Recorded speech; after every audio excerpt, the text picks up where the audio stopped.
Thank you. आप सभी लोगों का बहुत बहुत धन्यवाद।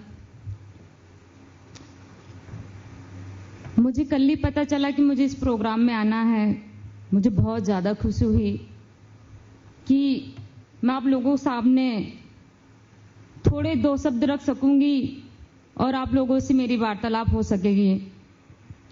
लेकिन दुर्भाग्य की बात यह है कि हम लोगों के पास में टाइम की बड़ी प्रॉब्लम होती है। अभी एक प्रोग्राम में और जाना है, नहीं तो मुझे लगता था कि मुझे 2-3 घंटे आपके बीच में रुकना चाहिए था। मैं आप लोगों से बताना चाहूंगी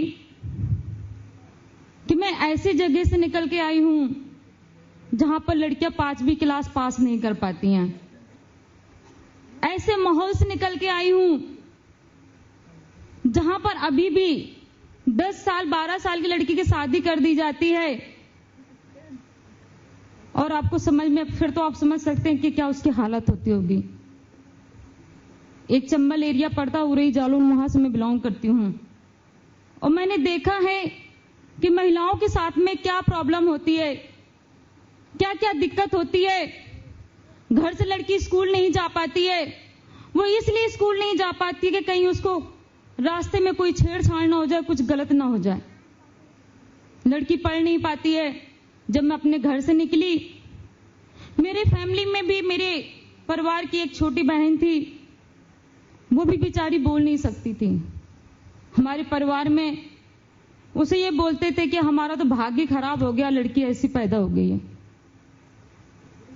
जैसे जैसे वो बड़ी होती गई, उसका मन हुआ कि मैं पढ़ूं, लेकिन गांव में स्कूल नहीं था, जिसकी वजह से वो पढ़ नहीं सकी। शादी की, ससुराल गई, बोल नहीं सकती थी, अपना दुख रो नहीं सकती थी, किसी से बता नहीं सकती कि मेरे साथ में क्या हो रहा है। और जब उसने बोलने की कोशिश की तो उसे एक दिन मार दिया गया। मैंने ये चीजें देखी हैं, मुझे पता है कि क्या प्रॉब्लम होती है।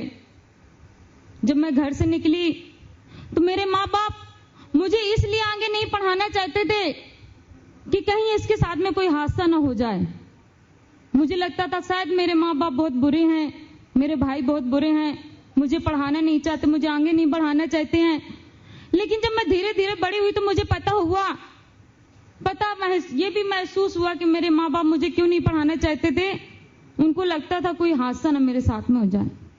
मैंने देखा है, जब मैं दिल्ली वुमेन कमीशन में बैठती हूँ, हियरिंग में बैठती हूँ, महिलाएं आती हैं और इतनी बुरी हालत में उनके साथ में इतना गलत होता है कि कभी कभी हमारे रूहें भी खड़ी हो जाते हैं कि इनके साथ में क्या है। हम दिल्ली जैसे जगह पर रह रहे हैं तो हमें तो बहुत कुछ पता हो गया है, लेकिन अभी भी ग्रामीण एरिया में अगर हम जाएंगे तो अभी भी महिलाओं की दशा बहुत बुरी है। अभी उनको पढ़ाया नहीं जाता, उनको लिखाया नहीं जाता है, उनको आगे नहीं बढ़ाया जाता है।